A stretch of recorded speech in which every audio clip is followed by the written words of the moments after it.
The reason that I came in for my help was I had eaten some popcorn, and I evidently bit down on a tooth that was weak and it cracked. I had my dentist look at it, and I was told that, it probably needed to come out. Well, I was feeling like maybe I could get by without that. I wanted to, but so it was a couple of weeks, and then I finally decided, no, it's not going to stop hurting. So I went and had the tooth removed, and then he referred me to Dr. Lopez.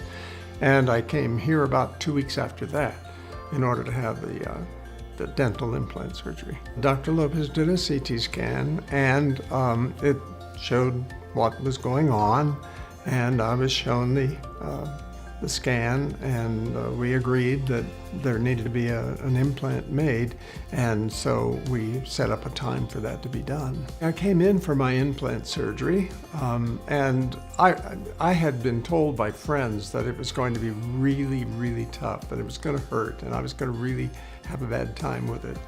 And I came in, and I sat in the chair. They got me ready.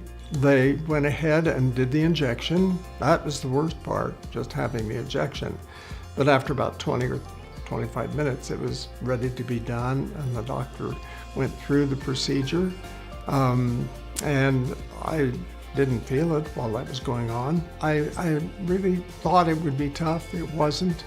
I was given a sheet of a page of instructions to follow in order to avoid pain that would be coming, and I had the prescriptions for the pain pills, and so I took them as directed.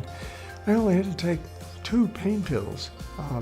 Then I started using ibuprofen, and that took care of the pain, and I was not in any pain the next day. It was just really remarkable.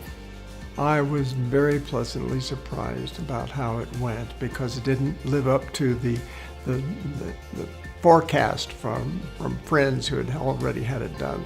And so I was very grateful about that.